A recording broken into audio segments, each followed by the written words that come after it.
जय हिंद। कैसे हैं आप लोग? बढ़िया होंगे। बहुत सारे बच्चे अभी आरपीएफ सब इंस्पेक्टर और आरपीएफ कांस्टेबल की तैयारी कर रहे हैं। आप लोग बढ़िया तरीके से अपनी तैयारी करिए। इस वीडियो में कुछ चीज़ों के बारे में बता रहा हूँ, प्रैक्टिस सेट के बारे में मैं बात करने वाला हूँ।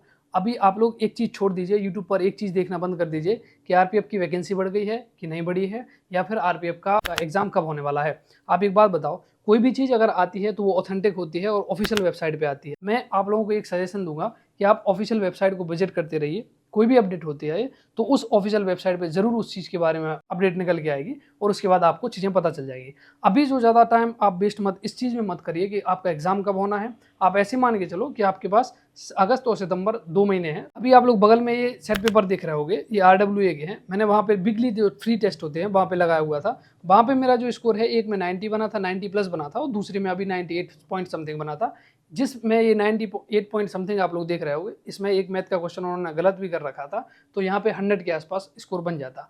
अब ये कोई बहुत अच्छा या बहुत ही ज़्यादा एक्सट्रीम लेवल का अभी स्कोर नहीं है, क्योंकि मेरा जो टारगेट स्कोर है उससे भी अभी बहुत दूर है और भी बहुत मेहनत करने की ज़रूरत है। देखो, दो चीज़ें मैं बता रहा हूँ। एक, मैं अपने लिए अगर प्लस पॉइंट की बात करूँ तो मेरे पास एक प्लस पॉइंट ये है कि भैया मेरे पास तो एक सरकारी नौकरी है, मुझे बहुत ज़्यादा एफर्ट की ज़रूरत नहीं है। दूसरा नेगेटिव पॉइंट ये है मेरे पास कि मेरे पास एक जॉब है, तो मेरे दिमाग में ये चीज़ रहेगी कि मेरे पास तो एक जॉब है, तो उतना अच्छा मैं परफॉर्म नहीं कर सकता या उतना अच्छा तरीके से मैं पढ़ाई नहीं कर सकता, क्योंकि कहीं ना कहीं एक दिमाग में रहेगी कि नहीं, अपने पास तो जॉब है, नहीं हुआ तो कोई दिक्कत वाली बात है नहीं। लेकिन आपके पास एक प्लस पॉइंट ये है कि आपके पास कोई जॉब नहीं है, 24/7 केवल आपको एक जॉब चाहिए है, उस चीज़ के लिए आप प्रयासरत रहोगे, तो जितना भी आपको वक्त मिलेगा आप उस वक्त में पढ़ोगे। और नेगेटिव चीज़ आपके पास ये है कि अगर सिलेक्शन नहीं हुआ तो फिर आप बेरोजगार रह जाओगे। तो प्लस और माइनस पॉइंट सभी के पास होते हैं, आपके पास अपना है, मेरे पास अपना है, लेकिन हमें प्लस पॉइंट की तरफ ज़्यादा जाना है, जैसे आपको कि हमें एक जॉब चाहिए और मुझे जैसे कि एक बेटर जॉब चाहिए। अब स्कोर ऐसा नहीं है कि इतना ही आ रहा है। मैंने अभी रिसेंटली टेक्स्ट बुक पे एक एसेट पेपर लगाया था, वहाँ मेरा स्कोर 85 पॉइंट समथिंग बना था, क्योंकि वहाँ मैंने बहुत सारे मिस्टेक करे थे। और ऐसा नहीं है कि टेक्स्ट बुक पे अच्छा स्कोर नहीं आया है, 95, 96, 97 ऐसा भी स्कोर वहाँ पे आया हुआ है। तो जब आप टेस्ट लगाते हो और उसमें जो गलतियाँ करते हो, आप यकीन मानो जो बच्चा टेस्ट में जितनी ज़्यादा गलतियां करेगा, वो बच्चा एग्जाम में बैठेगा अगर, तो वो उतनी ही कम गलतियां वहाँ पे करेगा। उसका रीज़न है, अभी जो जिसमें 85 मेरा स्कोर दिख रहा है, इसमें मैंने बोर्ड मार्क्स का क्वेश्चन गलत कर रखा था। आप सोच सकते हो, बोर्ड मार्क्स का क्वेश्चन। तो अब अगर मुझे पता चल गया ना कि बोर्ड मार्क्स का इस जगह पे मुझसे गलतियां होती हैं, तो अगली बार जब भी मैं उसको लगाऊंगा तो बहुत केयरफुली लगाऊंगा और वहाँ जो मिस्टेक के चांसेस हैं वो मेरे कम हो जाते हैं। ये सबसे बढ़िया चीज़ है। अगर आपका भी सेट पेपर में कम स्कोर आ रहा है, कोई दिक्कत वाली बात नहीं, आप सीखो, आप देखो कि आप गलतियां कहाँ पे कर रहे हो और आप सेट पेपर लगाओ। अगर आपका सिलेबस कंप्लीट हो गया है तो आप पूरा प्रयास करो कि रोज एक मॉक जरूर लगाओ, एक मॉक जरूर लगाओ। और अगर आप लोग मॉक लगा नहीं चाहते हो तो अभी आप लोग टेक्स्ट बुक पे जाके परचेस कर सकते हो। यहाँ पे अभी सेल भी चल रही है, ईयरली पास ले लेना, तो एक साल में जितने भी आपके एग्जाम होते हैं वो एग्जाम सारे कवर हो जाते हैं। आप सभी को पता होगा, टेक्स्ट बुक पे लगभग जितने भी एग्जाम होते हैं वो सारे एग्जाम कवर हो जाते हैं। यहाँ पे आपको टेस्ट भी मिल जाएंगे, यहाँ पे आपको आपके सेक्शनल टेस्ट भी मिल जाएंगे, यहाँ पे आपको प्रीवियस ईयर क्वेश्चन पेपर भी मिल जाएंगे। तो एक बेनिफिट ये होता है कि हमें कोई अलग से बुक खरीदने की जरूरत नहीं है प्रीवियस ईयर क्वेश्चन पेपर की, क्योंकि वो सारे सेट पेपर यहाँ पे अवेलेबल होते हैं। तो अगर आपने अभी भी कहीं से परचेस नहीं किया है तो आप लोग टेक्स्ट बुक पे जाके वहाँ पे परचेस कर सकते हैं। मेरा कोड यूज कर लेना, कोड है JEET10, तो आपको और भी ज़्यादा डिस्काउंट मिल जाएगा। इसका जो लिंक है वो मैंने डिस्क्रिप्शन में दे रखा है, आप लोग वहाँ पे जाके चेक कर सकते हैं। अगर आपको परचेस करना है आप लोग परचेस कर सकते हैं, चूंकि अभी सेल चल रही है इसलिए बताना जरूरी हो जाता है। ठीक, देखो, जितने भी बच्चे कांस्टेबल की तैयारी कर रहे हैं, आरपीएफ कांस्टेबल की मैं बात कर रहा हूँ, आप सभी का एक टारगेट होना चाहिए, 90 to 100 के बीच में आपको स्कोर करना पड़ेगा। इतना स्कोर एक बढ़िया स्कोर रहेगा।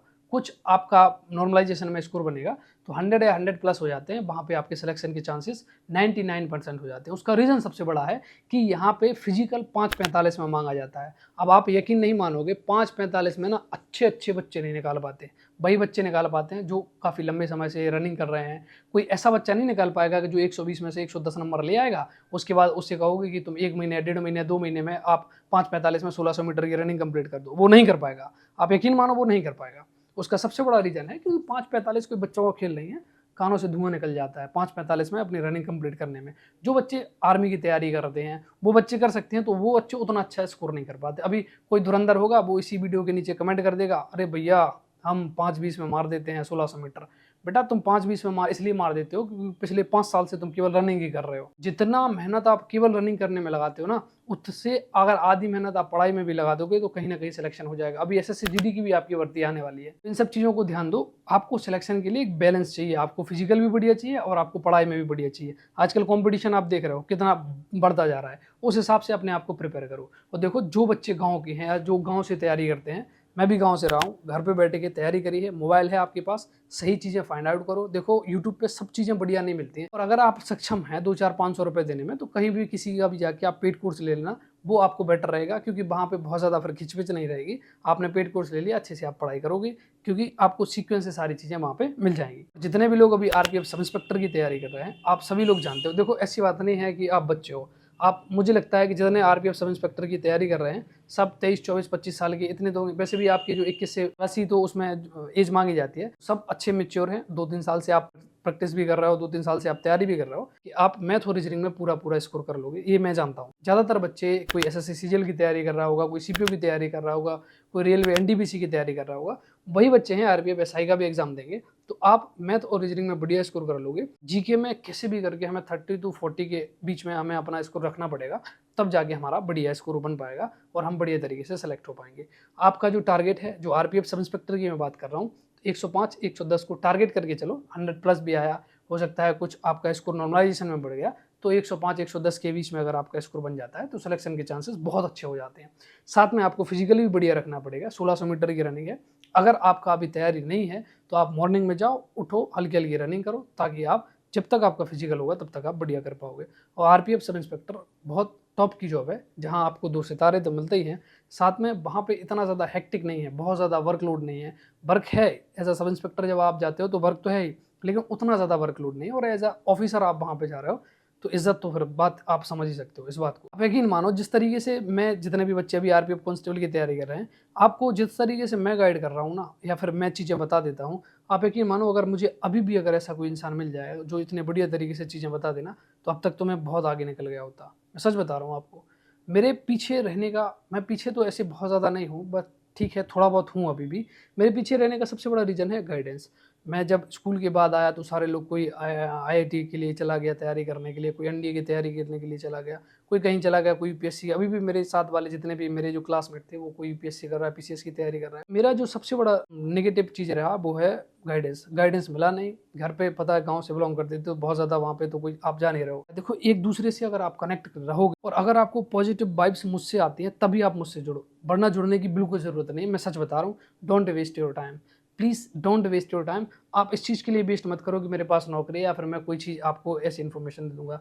बिल्कुल वेस्ट मत करो अपना वक्त आप वहाँ इन्वेस्ट करो जहाँ आपको पॉजिटिव वाइब्स आती हैं, जहाँ से आप सीखते हो, जहाँ से आप, जिनके भी आप यूट्यूब पे तमाम लोग हैं, तमाम कॉन्स्टेबल्स हैं, तमाम सब इंस्पेक्टर्स हैं, डीएसपी भी हैं, जिनके वीडियो देख के अगर आपके अंदर एक वाइब्स ये आ रही है कि अब हमें कुछ अच्छा करना है या फिर मुझे ऐसा बनना है या फिर मुझे पढ़ाई करनी है, जिनके वीडियो देख के आपको ये लगता है, डोंट वेस्ट योर टाइम। अगर आपको मेरे वीडियो से नहीं लग रहा है, मत देखो। आप, मैं सच बता रहा हूँ, मत देखो। मुझे कोई बहुत ज़्यादा ऐसी चाहत नहीं है कि नहीं, मैं अगर सिर्फ व्यूज़ के लिए काम कर रहा होता तब तो अब तक पता नहीं कहाँ होता। मुझे पता है कि गांव से बच्चा है वो कैसे तैयारी करता है। सो अपना वक्त ज़ाया वहाँ मत करो, दूसरों के वीडियोज़ देखने में, दुनिया भर के वीडियोज़ देखने में। ऐसे अपना वक्त ज़ाया मत करो। अपना वक्त वहाँ लगाओ जहाँ से आपको पॉजिटिव वाइब्स आ रही हो।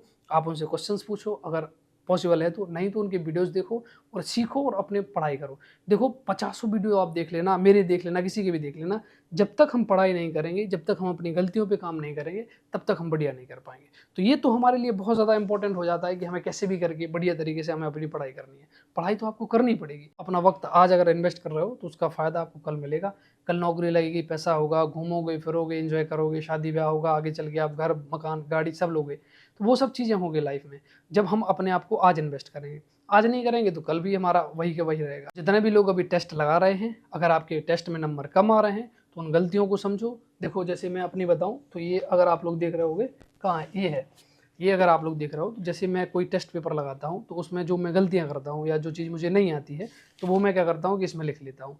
अब मैं इसका रिवीजन करता रहूँगा। जो जो गलतियां होगी वो अब नेक्स्ट टाइम जब हम सेट पेपर लगाएंगे तो उसमें वो गलतियां नहीं होगी। तो इस तरीके से आप भी अपनी पढ़ाई कर सकते हो और बढ़िया स्कोर कर सकते हो। सिलेक्शन देखो इस साल बहुत नौकरियां हैं, आरआरबी, एनटीपीसी है, ग्रुप डी भी आएगी, आरपीएफ है, उत्तर प्रदेश पुलिस 60,000 भर्ती आप लोगों का एग्जाम होने वाला है, एसएससी जीडी आने वाली है। इतनी भर्तियां हैं कि आपका सिलेक्शन कहीं ना कहीं डेफिनेटली हो जाएगा। बस आपको पॉजिटिव रहना है, बस आपको कंटिन्यू रहना है, बस आपको एक अपने अंदर जो एक चीज बैठा के रखना है कि अपना सिलेक्शन डेफिनेटली होगा, मतलब डेफिनेटली होगा। और ऐसी मनसा और ऐसी मानसिकता लेकर अगर आप आगे बढ़ोगे तो निश्चित रूप से आपका सिलेक्शन होगा। आप लोग मेरे टेलीग्राम चैनल से जुड़ सकते हो, वहाँ पे कोई भी अगर अपडेट होती है तो वहाँ पे आपको जल्दी मिल जाती है। जैसे कोई नोटिस अगर वायरल होता है तो वहाँ पे डाल दिया जाता है।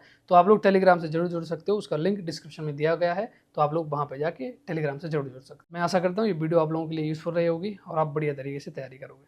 मिलते हैं अगली वीडियो के साथ। जय हिंद।